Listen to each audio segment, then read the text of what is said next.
There is a peculiar coldness that enters you after betrayal. Not because you have ceased to feel, but because feeling no longer explains what happened. You replay the conversation, the promise, the tone of voice, the little assurances given with such ease, and you begin to notice something unpleasant. The betrayal did not begin when the act was discovered. It began much earlier, in a region where the other person had already given themselves permission. That is the disturbing thing. The human being often betrays long before he acts. He first betrays inwardly, by altering the image of what he owes you. He changes the meaning of loyalty in private. And only later does the visible event arrive like a messenger from an already corrupted kingdom. You are not merely wounded by what was done. You are disturbed because you now perceive that someone lived beside you while secretly revising the moral contract between you. I have often seen that betrayal is less mysterious than people wish it to be. Though it is more frightening, one imagines betrayal as a sudden collapse, a dramatic rupture, a moment in which the faithful becomes false. But very often, it is a slow accommodation to self-interest. A man does not usually wake one morning and decide to become disloyal. He first begins to describe his disloyalty to himself in more acceptable language. He says he has needs. He says he was not understood. He says the situation is complicated. He says you would not have listened. He says everyone acts for themselves in the end. And with each small sentence, the conscience is moved 1 inch to the side, until finally the forbidden action stands in a room that has been rearranged to receive it. You may have seen this in a workplace, when a colleague who smiled with you in private suddenly remains silent while your name is quietly damaged in a meeting. Later he says there was nothing he could do, or that he did not want to get involved. Yet his silence had a shape. His silence was not empty. It was an investment. Betrayal reveals that many people do not choose between good and evil as clearly as they claim. They choose between discomfort and advantage. And then they ask morality to explain the choice afterward.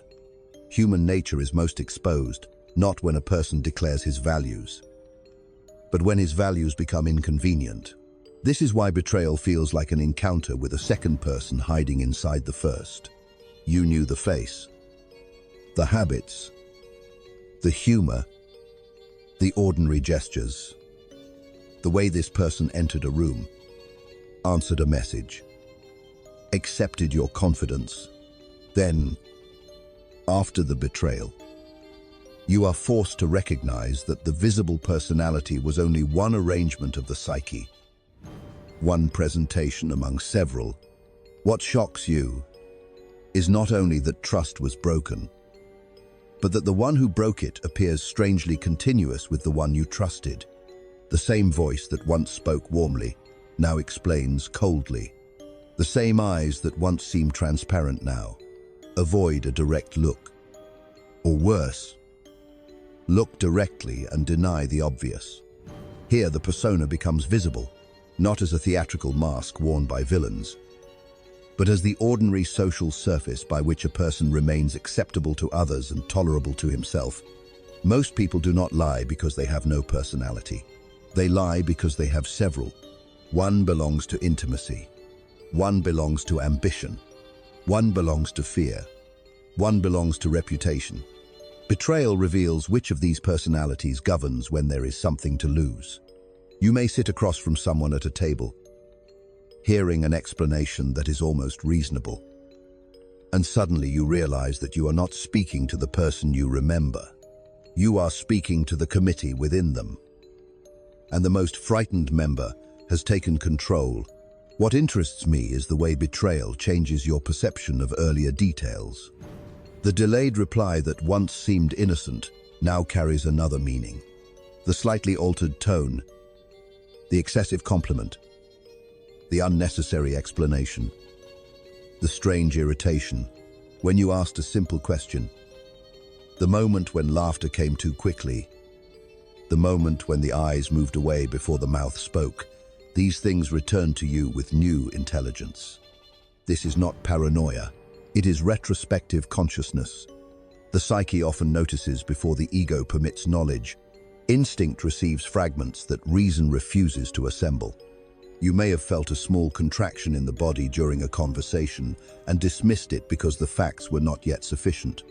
You may have sensed that someone's kindness had become formal, that their agreement had become mechanical, that their presence had remained physically near while psychologically withdrawing. Betrayal often confirms what the body already knew, but politeness had forbidden you to believe. The instinct is not sentimental. It does not care for your wish to preserve an image. It registers temperature. It registers hesitation. It registers the invisible withdrawal of allegiance. And so, when the truth finally appears, you say, "I knew it." Though you did not know it in the daylight way. You knew it as one knows a change in weather before the storm arrives.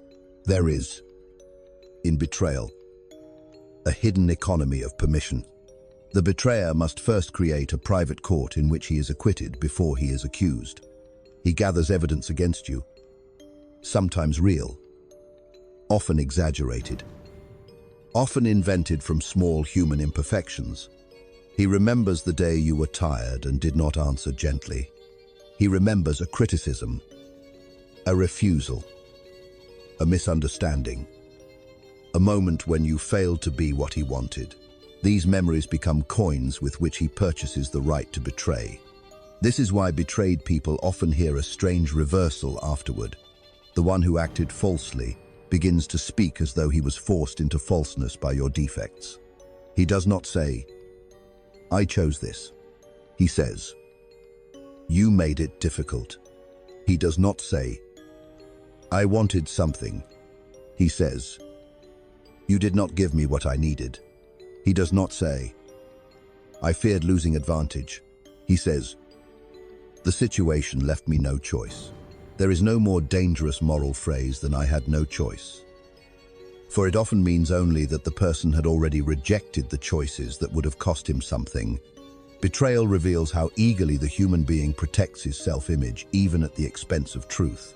He can wound you and then resent you for bleeding, because your pain threatens the story in which he remained innocent. You will notice this most clearly in the conversation after the betrayal has been exposed. Rarely does the deepest injury come from the first act alone. It comes from the rearrangement of reality that follows. You bring forward the fact, and the other person brings forward fog. They minimize, they complicate, they say you are exaggerating, remembering incorrectly, becoming emotional, making everything dramatic. They do not necessarily deny everything. Sometimes they admit enough to appear honest while withholding the essence. This partial confession is one of the more refined instruments of self-preservation. It gives the appearance of responsibility without surrendering the central lie.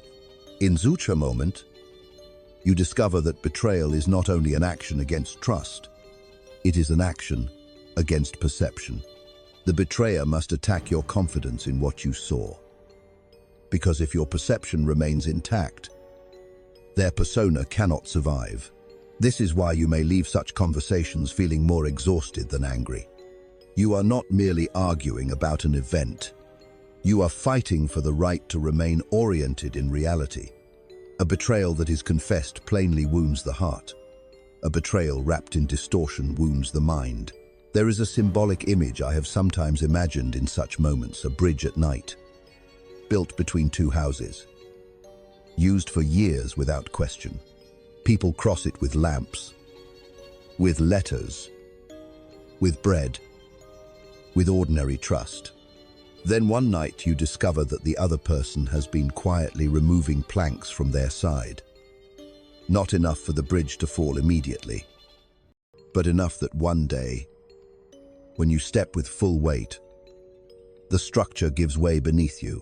What horrifies you is not only the fall, it is the thought of those previous evenings, when the bridge still appeared whole from your side. Betrayal is often like this. The structure remains visible after its inward support has been removed. The words continue. The gestures continue.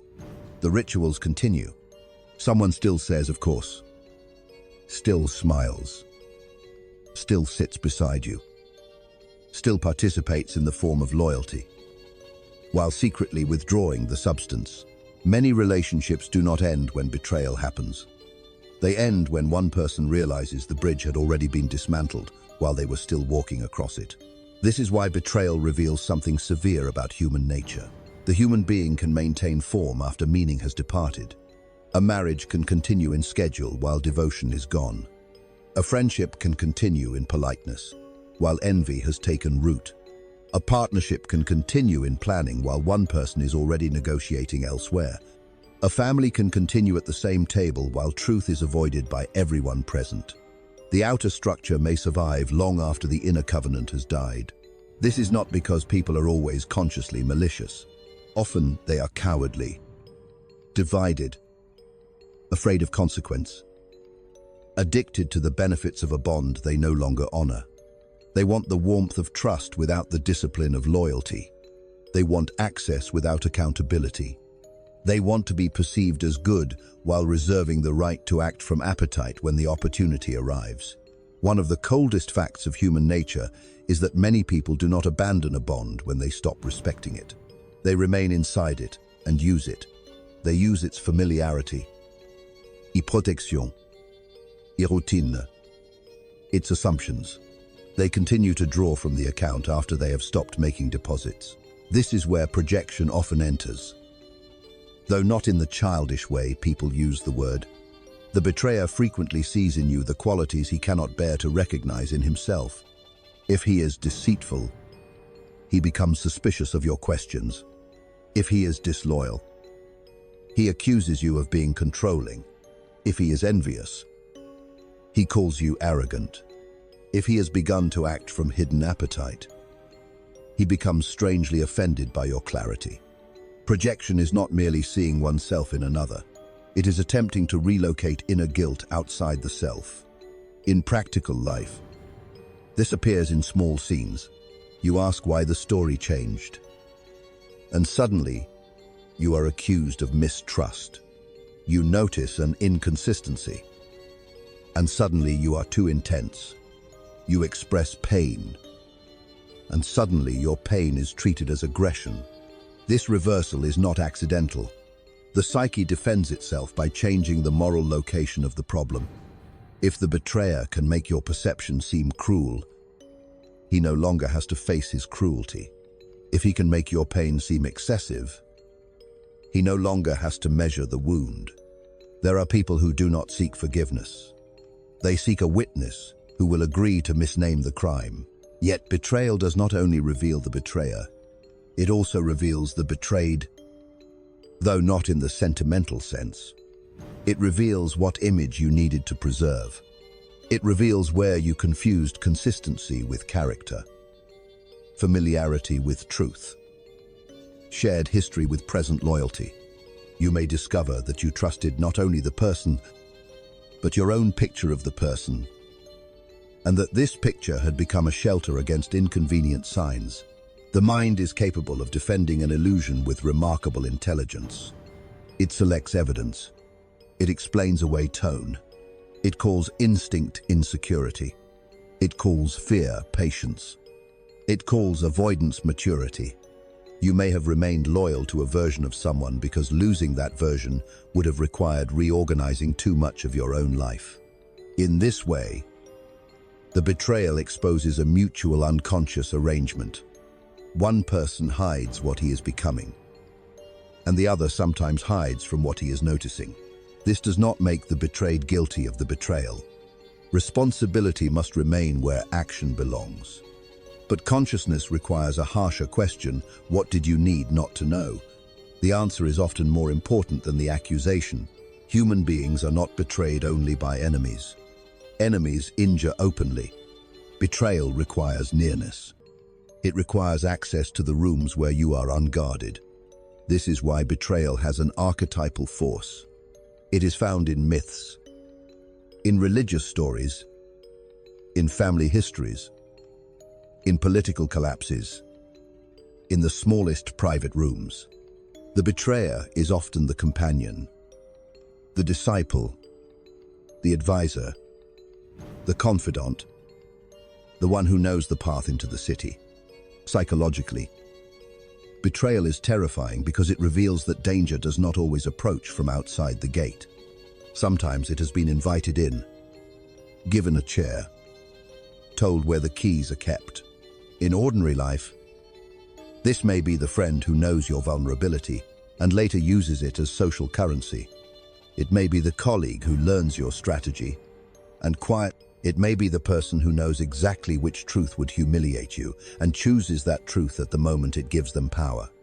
Betrayal reveals that intimacy does not automatically ennoble the human being.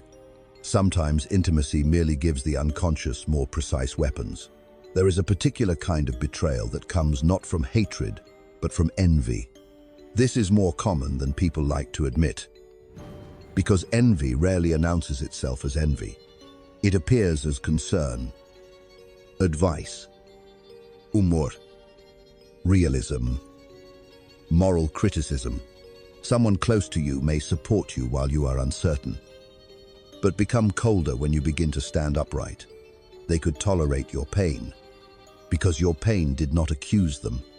They could comfort your confusion, because your confusion kept you familiar. But your growth, your clarity, your competence, your independence, these may awaken in them a comparison they cannot endure. Then the betrayal comes disguised as correction. They reveal something private. They diminish you before others. They withdraw at the moment you expected witness. They do not strike like an enemy. They subtract like a shadow. Envy is the grief of the unlived life when it sees another life moving.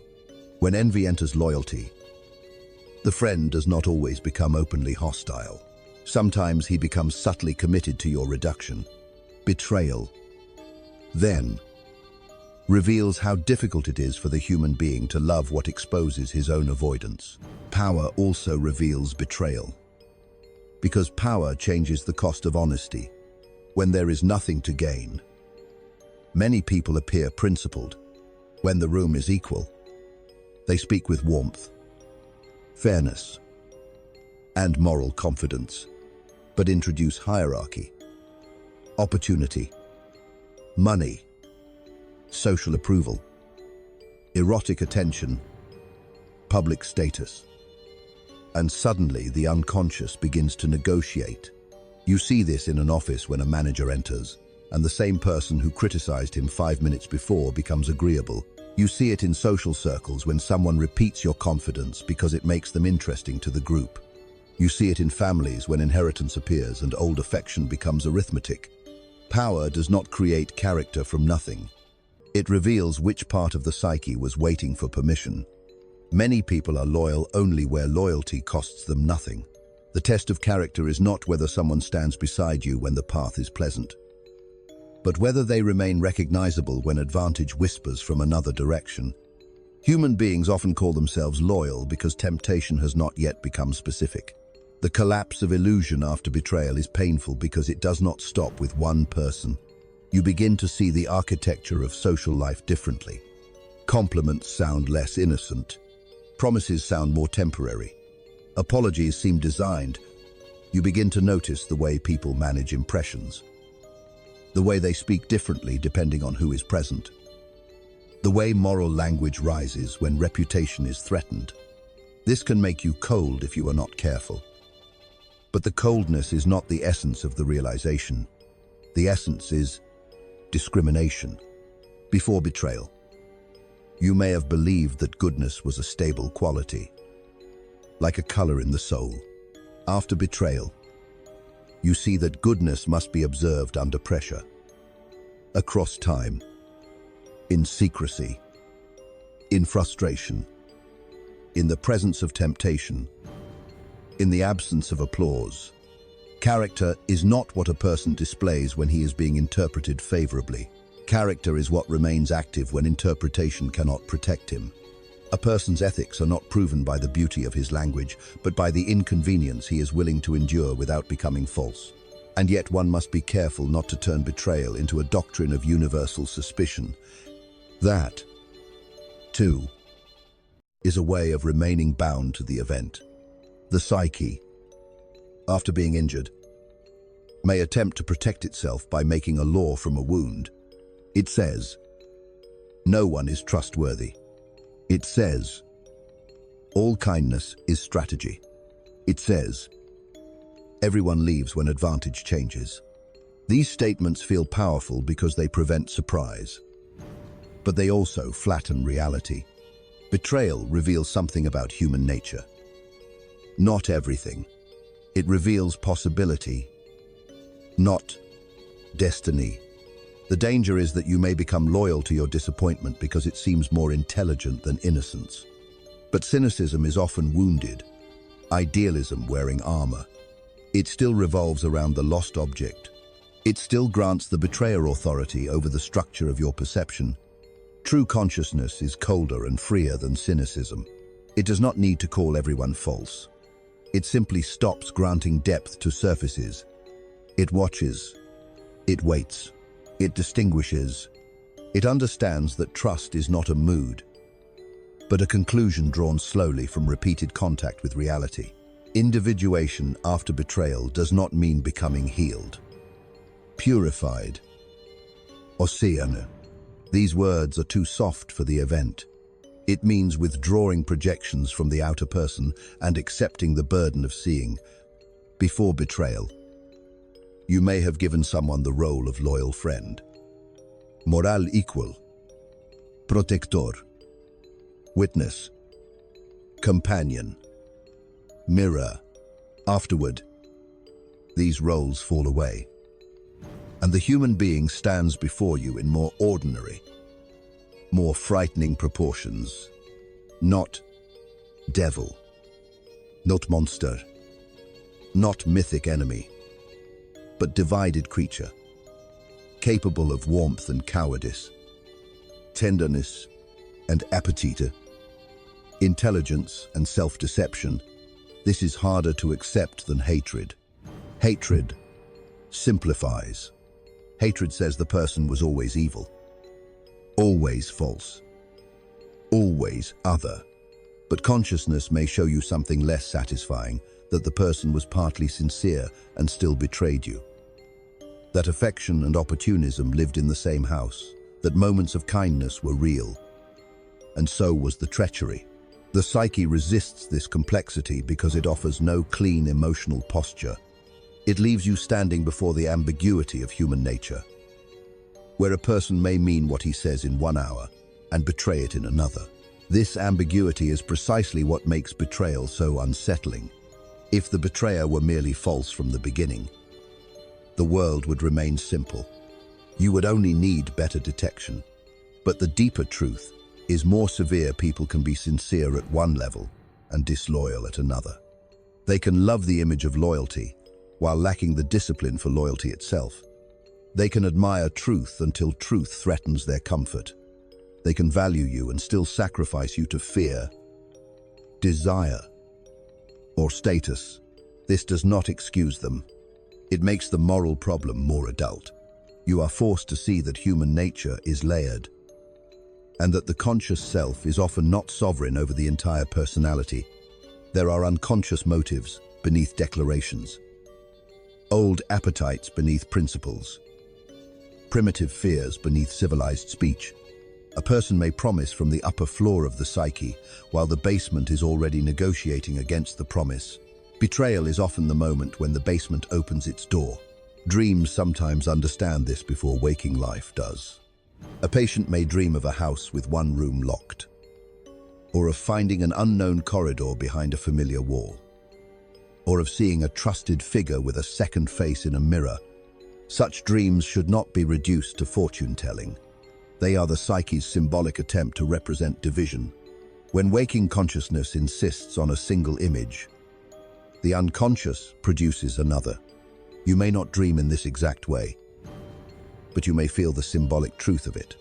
After betrayal, the familiar house was not as familiar as you believed. There was another room. There was stored material. There was a concealed arrangement. The dream image says, what polite consciousness avoids, no human being is entirely contained by the role he plays in your life. This includes you. The betrayal opens not only the other person's hidden room, but your own.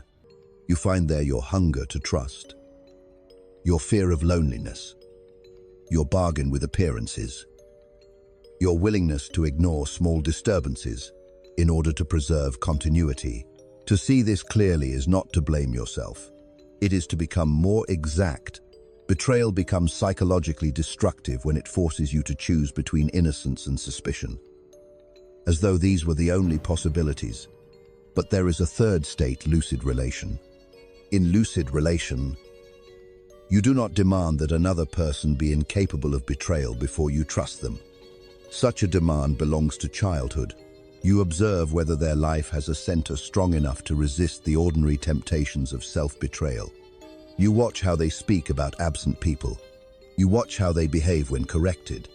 You watch whether their apologies contain curiosity or only strategy.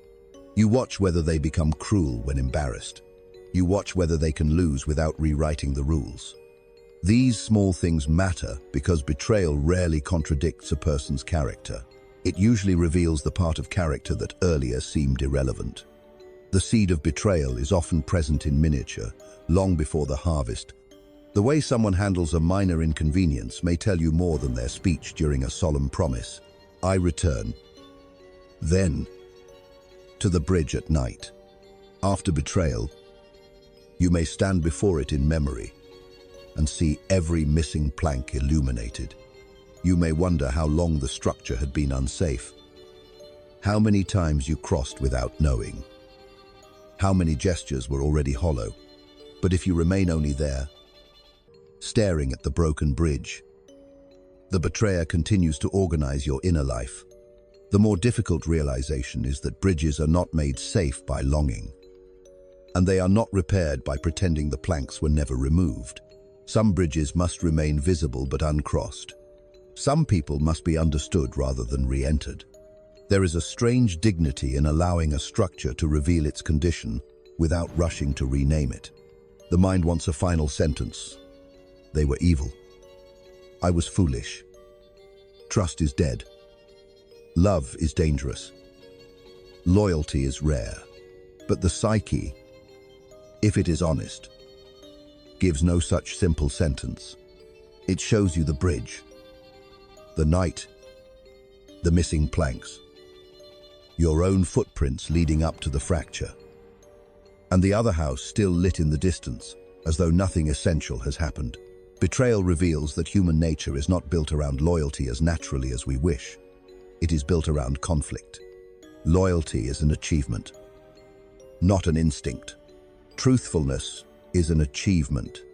Fidelity to an unseen promise. When no one is watching and something desirable is near, is an achievement. Civilization teaches manners more easily than it teaches conscience. This is why a person may behave beautifully in public and treacherously in private. Why he may know the correct words for integrity and still lack the inner organization to live them. The unconscious does not disappear because one has learned moral language. It waits beneath language, pressing upward through appetite, fear, resentment, vanity, loneliness, envy. When these forces gather enough pressure, the polished surface cracks. Then the question is not what the person believes, but what possesses him. In betrayal, one often sees possession by the smallest gods: approval, comfort, desire, advantage, revenge, the need not to feel guilty. These gods are primitive, but they are powerful, and many modern people serve them while speaking in the vocabulary of virtue. What remains unresolved, and must remain unresolved, is the recognition that you cannot unknow this. You may forgive, or not forgive. You may leave, or remain at a distance. You may speak, or become silent. These are decisions of circumstance, temperament, and necessity. But beneath them lies a deeper alteration. You have seen that the human face is not a guarantee of unity. You have seen that trust can be inhabited from one side and exploited from the other. You have seen that affection does not always prevent cowardice, that intelligence does not prevent self-deception, that history does not prevent revision, that closeness does not prevent concealment, and perhaps most unsettling of all, you have seen how quietly the moral world can change inside another person, while the outer gestures continue almost unchanged. The next time someone smiles with unusual warmth, or pauses 1 second too long before answering, or explains too much, or becomes offended by a question that should have been simple, you may feel that old inner stillness return. Not panic, not accusation, something colder, the psyche leaning forward in the dark, listening for the sound of a plank being removed,